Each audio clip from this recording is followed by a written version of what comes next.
All right, so you've taken on a job, you've agreed the deadline with the client, and then they come to you with a hard drive or several hard drives of footage, and you take a look, and they have given you hours and hours and hours of footage for a 2-minute video. And you're thinking to yourself, oh my God, how on earth am I going to do this? This is a nightmare. Well, if that's ever happened to you, or if you predict that, well, I can predict it will happen to you at some point because it happened to me over my career many, many times. Today's show is going to help you overcome that anxiety and give you some step-by-step action points to take to find the bits that you need find the needles in the haystack, find those little nuggets of gold. All right, let's get to it.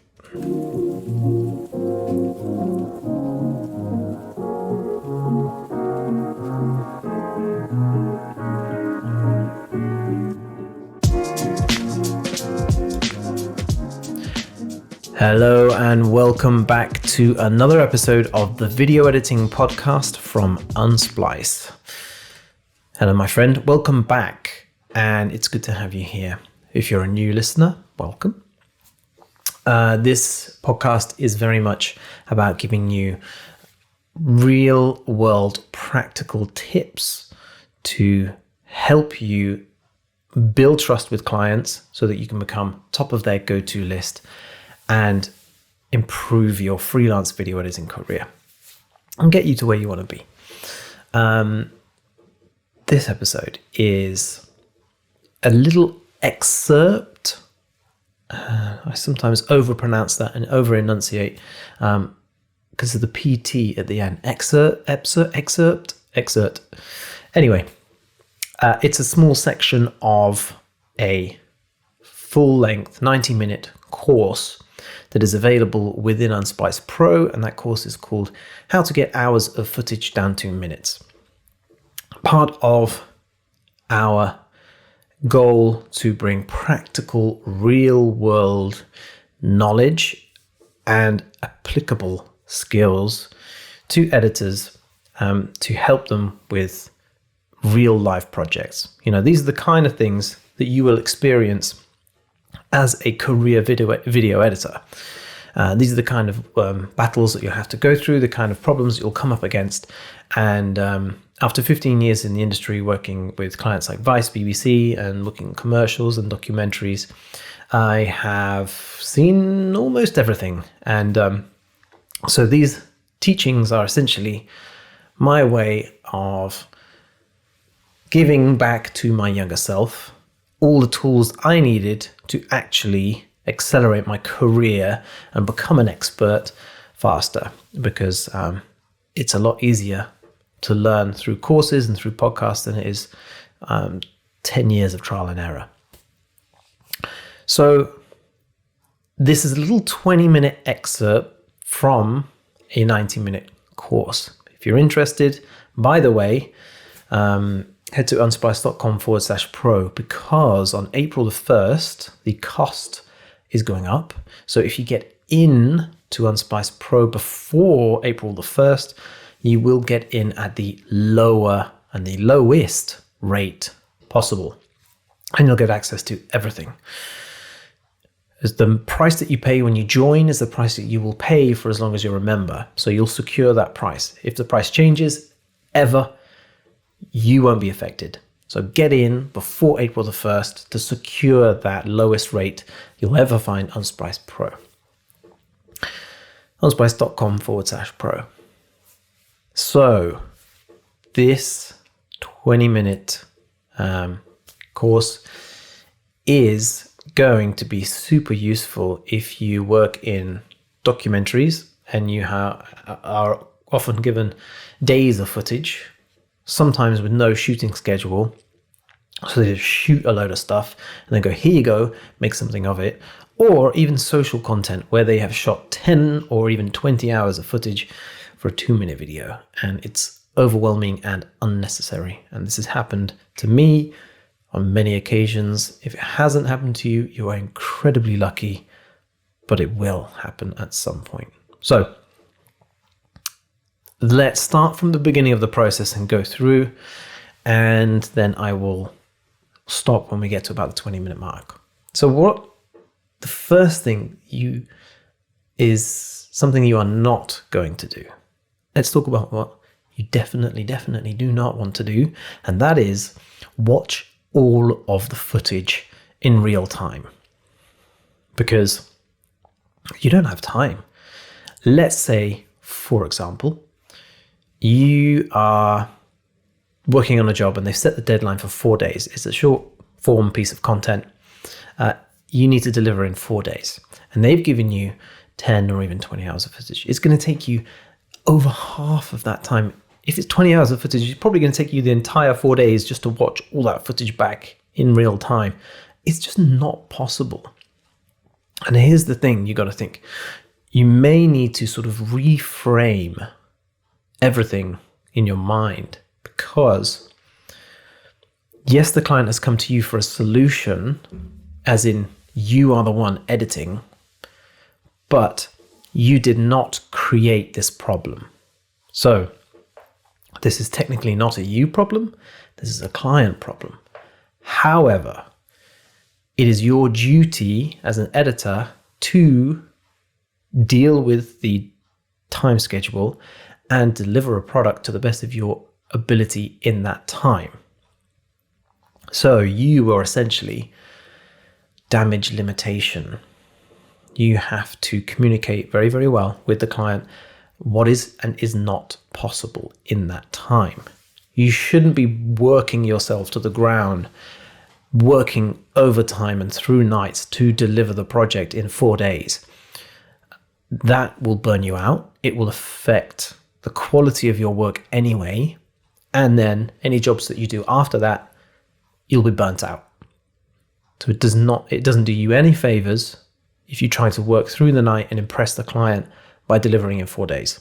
Your absolute best work. The best work you can do is the best within the time scale, whilst keeping your health and your wellness about you. Because if you give 8 to 10 hours a day, and there's no budget for overtime, then that's all you can give. And you have to do your best within that time scale to deliver. Some of the things that we're going to talk about today will help you deliver in that time scale, but that's a way to reframe everything in your mind. It is a client problem, it's not a you problem. However, it is your duty as an artist, as a technician for hire, to work within the boundaries of the brief that you have been given. And your brief says 4 days. So that's when you got to try and get it done by, without burning out. Because poor planning on their part is not an emergency on your part. So the first thing you want to do is communicate. Speak to the client. Yes, they created this mess. However, they may not even know. If you're speaking with a producer and they've outsourced all the footage to a camera operator, the camera operator may have shot for a brief that may have changed before it came to you.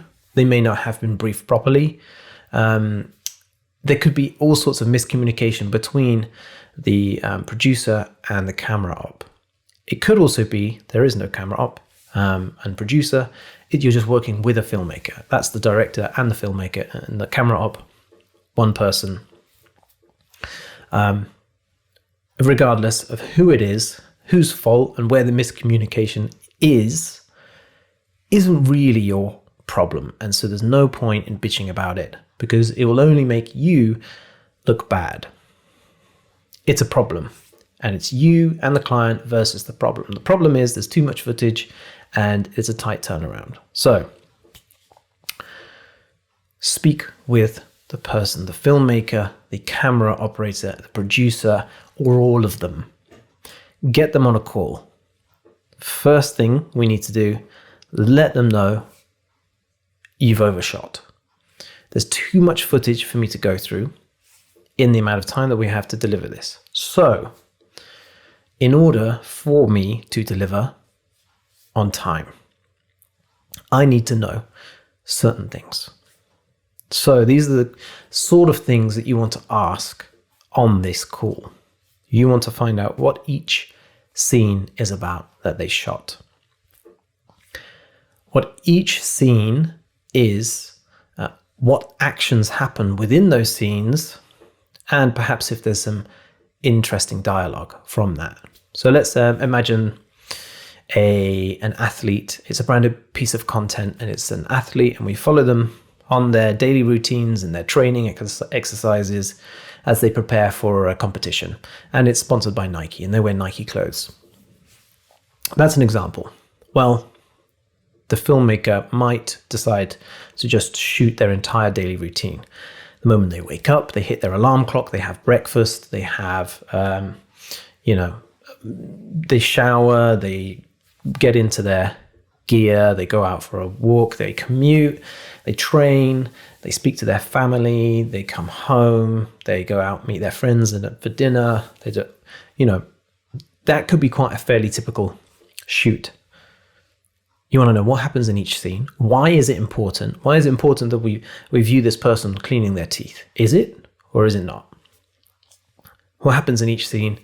What are the good things? What are the good actions and what are the takeaways? And what's the purpose of that within the frame of the entire video? Once you have that information, you can then, as you're scrubbing through all the footage, what's good and what to ignore. More importantly, what to leave out. Whilst you're on this call, also worth asking about any good takes or bad takes. Let's say, for example, they're making breakfast and they decide to get the talent to make breakfast 3 or maybe 4 times because they want to get it from different angles, or they decide they want different meals, or for whatever reason. It doesn't just happen in scripted content, it happens in unscripted content as well. It might be repeated takes, or an interviewer might ask an interviewee to answer one question many times. Speak to them and ask and find out what are the good takes to take away. Record the call that you're having with the client or make notes of everything. Once you've done that, you should be, whilst you're still on the phone with the client, ask them if they have a paper edit. Now, a paper edit is normally something that you would find with documentaries, unscripted, because what that is a transcription. So all the dialogue footage that's been recorded has been transcribed, converted into text, written text, in a sort of script-like format. The producer will go through, copy the text that they think that should live in the final film, copy it, paste it, and they'll kind of paste it into essentially a really, really rough script. That is a paper edit. You can ask the producer or the filmmaker if they have a paper edit, if they can provide one. Now, it doesn't have to be even as deep as that. It could quite simply be a list of bullet points. Okay, so regardless of what they shot, how does the filmmaker imagine this film is going to pan out? Okay, so scene 1, we're in the bedroom, this person wakes up, they hit their alarm. Okay, we've got the scene, we know we're looking for the bedroom shots, we know we're looking for them waking up and hitting the alarm clock. And then the next paragraph, the next bullet points in this paper edit could be, they make porridge, they make a cup of coffee, and then they head out. Okay, so now we know we don't need the footage of them cleaning their teeth. We only need the footage of them making their porridge or sitting down to eat the porridge and leaving the house. So by having these very, very basic bullet points, athlete wakes up, hits the alarm clock. Athlete makes porridge and coffee and leaves the house. athlete arrives for training and then gets changed into their training gear, starts training. If you can have those bullet points, you know exactly the footage that you're looking for. Now you know you're not looking for any footage where they're in the car, because there's no mention of, you know, them singing in the car or enjoying the car journey to training. There was no talk about, you know, conversations that they had with friends on the way or catching up with their parents on the phone. None of that. So you have a list of exactly what you're looking for, and more importantly, what you're not looking for. So that is essentially a paper edit, and that can come in a longer, more detailed format or a bullet point format. Once you can hang up the phone with the client now, and hopefully they'll go away and provide you with a bit more information to make your life a bit easier. Now, and actually I would have done this before the call, go back and thoroughly review the brief and the treatment. So if there is a written PDF treatment about what the film is about, what they're going to shoot, or a basic brief, a few paragraphs of what the film is about, what they're going to shoot, and what the outcome of the film is. Review that thoroughly. That is going to give you some bullet points, essentially, of the beats in your film and the scenes that are most important to the story, to the entire narrative of that edit. That way, you can find and pick only the shots that relate to those specific beats, those points in the story. So now you have a thorough understanding of the brief and the treatment. You've spoken to the filmmaker, the producer, the camera operator, and you have a more thorough understanding of what the actual film is going to be like and each moment within that film. Hopefully you'll now get some help from them, and they'll be able to come through and give you some guidance on how to find the best shots and what's worth taking. Once you've done that, it is definitely worth creating a string out. So a string out is quite literally a timeline with all of the footage dropped on it. If there's multi-cameras, if there's any multi-camera shoots or scenes, then those cameras are laid on top of each other. All the audio is synced. If there's separate recorded audio, that is also synced. So you've got multi-layers, multi-tracks, but essentially everything that is shot chronologically from the start of the shoot to the end of the shoot over however many days is all on one timeline. That is your string out, and you can add markers and label it, organize it how you like. The power of that string out is that you can scrub through the entire shoot from beginning to end very, very quickly. So you get a general understanding of what's been shot, where they went, how long they spent in each place, and now you have your bullet points from the client. You can match that with your string out as you scrub through, and you go, oh, there's that scene that they were talking about. Let me just quickly look at that. And now you have a very small section of the entire shoot that you need to focus on. Only that small bit, rather than the entire thing. So those bullet points that you got from the client are super useful for helping you navigate that string out and figure out where you should be paying your attention. So you watch it back, double time, because time is short. And here's another fantastic tip. If you are working within Premiere, you can transcribe that string out. So now you have subtitles across every piece of dialogue, across the entire string out. Now you don't even need to play it back. You can scrub through and skim read everything that's being said, and you know, oh, they're talking about that thing that the client wants in there. Here we go. I'm going to focus on just this section without even playing anything back. I'll cut it in there, and that's when they stop talking about it, cut it out there, and then pull that piece of footage. If you're not working within Premiere, you can, of course, get your footage transcribed. There's loads of websites out there. I sometimes use rev.com, R-E-V. Is that even a letter? rev.com. And you can get your footage transcribed pretty quickly. There's also Trint, very, very good. Of course, these aren't free, but they are very, very useful if you're having to deal with huge amounts of footage in a very, very short deadline, worth the extra few dollars. And so, yeah, having that, you will also be able to use the find function and search for keywords. So if you know that you want to flag every mention of, using our earlier example, let's say they're a tennis athlete, we want to find every reference of the word serve. We want to talk about their serve and how good they are at serving. Now you can just search for serve, and you've got all the instances where they talk about their tennis serve. Really, really useful for finding footage very, very quickly. So now that you have a string out, you have all your subtitles so that you can watch it back without actually watching it. Think about the Shiny method.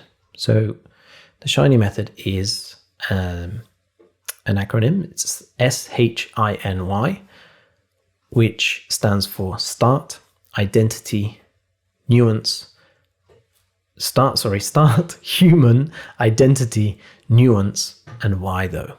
And that relates to overcoming blank timeline syndrome.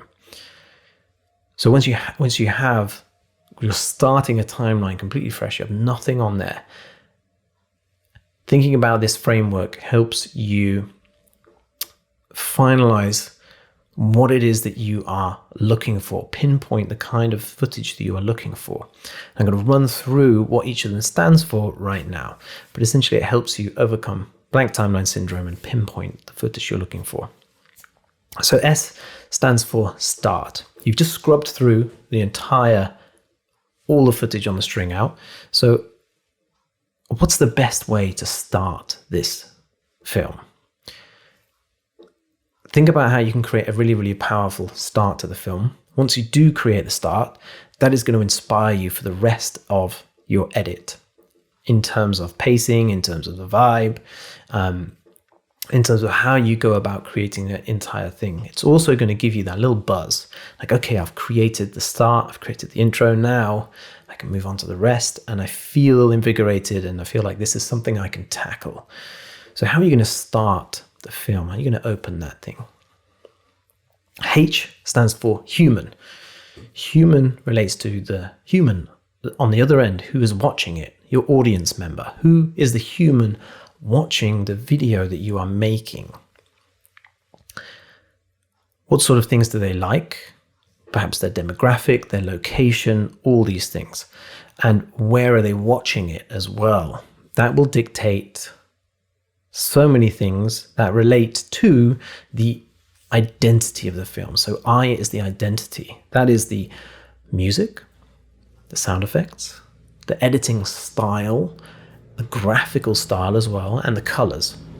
All of these things create the identity of the film, the video that you are creating. And that should relate to the human, because the human on the other end will have a certain taste in music. They'll have a certain taste in the type of films that they like to watch. Also, the platform, YouTube has its own editing style. TikTok has its own style. Every platform has its own style. So think about how it's going to be edited. Think about the colors as well, the colors of the graphics, also the color grade. Is this warm? Is it cold? Is this energetic? Is this going to be slow paced? All of these things will help create the identity of the film. And once you have figured that out in your head before you've even started, that is going to help you with your shot selection, ensuring that you don't go watch all the footage until you wait for something to find you, wait for some kind of inspiration. Have that in mind before you start, and you'll be in a better place for it. N stands for nuance. Now, you've heard that the best editing is invisible, and it truly is. Nuance is something that every expert practices. You don't want your edit to shout. It shouldn't be loud. Nuance helps you define and find only the footage that you need, because it's very easy as you're going through all the footage, especially if you've got 3 or 10 times more than you actually need, to go, oh, that's good, I'll put that in. That's good, I'll put that in. That's good, I'll put that in. That's good, that's good, that's good. Where does it stop? You're going to have to practice nuance, leave some of those things out. And if you keep that in mind as you are pulling your shots, you will save yourself so much time, because you're not looking for every single amazing thing that shouts out to you and pops and bangs. You're only looking for the ones that really are integral to the edit that you're creating. This also relates to effects and transitions, and not to rely on those. Whatever you do should be fairly invisible. You should practice nuance. So think about that as you are looking through the footage. And Y stands for why, though? Why are you making the film in the first place? What's the purpose of this? What should the audience do at the end once they've finished watching your video? If you know that, and I like to write it down, put it up there. It's like my North Star for the video, for every single video. That's my North Star, my why though. Think about that, write it down, and that will dictate, that will help you if you come across a piece of footage. Oh, that's interesting. Should I include that? Does it answer the why? If it doesn't, forget it. Don't waste your brain power on decisions like that. If you've got a why posted, noted, you have something to refer back to. And if something doesn't answer that why, you don't put it in. And it has saved me so much brain power and energy doing this one little thing. That is the SHINee method, and that helps you overcome blank timeline syndrome and gives you a framework for things to look out for as you are going through the footage for the first time. I need to wrap this up very quickly because we are running over time, but that will help you. The SHINee method, I'll very quickly run over what we got. We had the SHINee method in order to start with the end in mind. We created a string out. We asked for a paper edit from the client. We let them know, and we had a polite but frank conversation to let them know they've overshot. This is a problem. Let's find a solution together. This is not about blame. Speak to the filmmaker to find out what they shot and why they shot it, what the most important scenes were, what the takeaways were, what were the good takes, what were the bad takes, and that sort of thing. Go thoroughly over the brief and the treatment to make sure you have a very tight knowledge on exactly what is needed and no more. And be collaborative with your client. Now, this is just a 20-minute, 25-minute excerpt of the full-length 90-minute training within Unspice Pro. If you're interested in finding out the rest, head to unspice.com/pro. And you will look for a course called How to Get Hours of Footage Down to Minutes.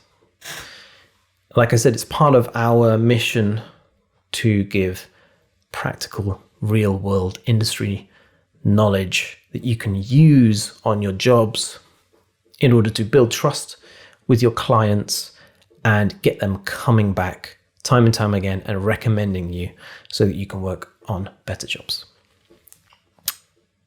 Thank you so much for listening. April the 1st is when the price goes up for Unsplice Pro. So make sure if you're sat on the fence, you join before then, because everything is going to change. The value in there is just growing exponentially. And you get access to me, by the way. So you can ask me any questions that you are stuck on, whether that's finding work, getting better work, or even if you're just getting started and you need a step-by-step plan to go through to get your first freelance gig. Come and say hello and join the community.